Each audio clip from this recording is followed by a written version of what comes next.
walaalaynu nahay ummadda Soomaaliyeed oo dhan meelay joogtaba waa walaalo waxaan ka garan karaa daraatan cusbitaal baan tagay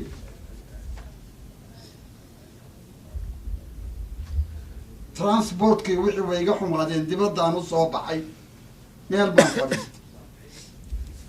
gabdho course ku jira oo loo dhigayo orientation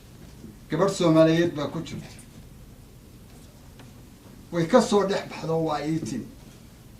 waxay tiri maxaa meesha ku dhigay aad u baahanta waa sidii Soomaali lagu arki jiray berigi ay yahay ilaahay beerkeena burcad ay Soomaali bela kasto aad aragto mid ka weyn baa kaydsan miyaad islahayd balooyinkii warlordkii aad garanaysaan xoogooda sidii way bidayaan miyaad islahayd waa la waayay marka midun ogaada wax waliba waxa weeye ilaahay wuxuu yidhi waxaad ogaataan bela aad qaarkiin sameeyey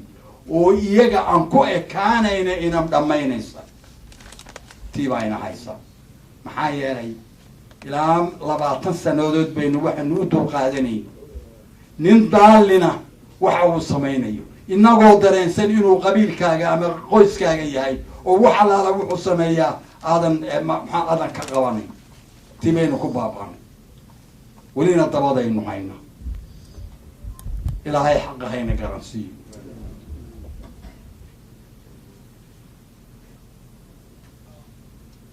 intaas ayaan doonayaa inaan idin dhahdo midna gaar baan waxaan u leeyahay ragga dhalinyarada kuma jiraan aniga iyo waxa ii dhowi shar haddaanu lahayna dhamaa khayr haddaanu lahayna dhamaa dalka waxa leh oo uu ka baaba'aya ragga dhalinyarada iyo gabdhaha u kaca oo midooba oo meel ka soo wada jeesta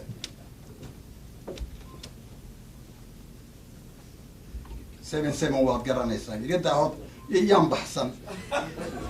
7 waad garanaysaa ilma adeeraya saaxiibaya aabaya waad garanaysaa daaqadaha ayaynu garaacnay Addis Ababa maanta oo maanta berbera waxa ka xamaala waa amxaaro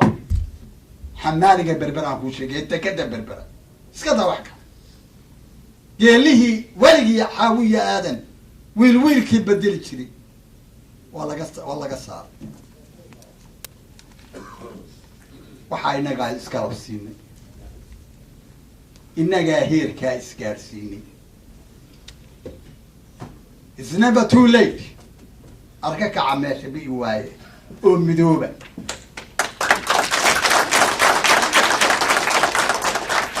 oo qabiilka efiya aakhiraba inay seejiyay ka baxa oo isway labaad nooleeya oo dalka idinka leh dib ugu noqda maanta waxa warkii ugu dambeeyay aan helay wuxuu ahaa nimankii ahaa Kenya codsi bay soo jeediyeen Ethiopia u jeediyeen waxay yiraahdeen gedo iyo Kismaayo annaga hana la siiyo hana lagu soo wareejiyo amxaaradi waa diiday no bay yiraahdeen anna waxa ii calaamada bay tiri berbera dekada berbera iyo dekada Kismaayo Ethiopia waa dal weyn laan local bay ku jirtaa labada hareerood labada dekadood ayaan u calaamadsaday bal meeshaynu joogno bas sidaynu nahay tahay basharafteennii hore tahay weli ma eegteen kacaankii iyo wixii ka horreeyay cajaladihiisii ma haysaan ma daawateen miyaan qiira idin qaadin xaggee baynu joognaa anagu tagnay waan jeclaa inaan nool arko ummadda Soomaaliyeed oo midaysan oo mid ah mase arkayo indhaha ii muuqda dhalinyaro kaca oo midooba oo dalka xoreeya oo magacii soo celiya oo ilaahay ka yaabo mahadsan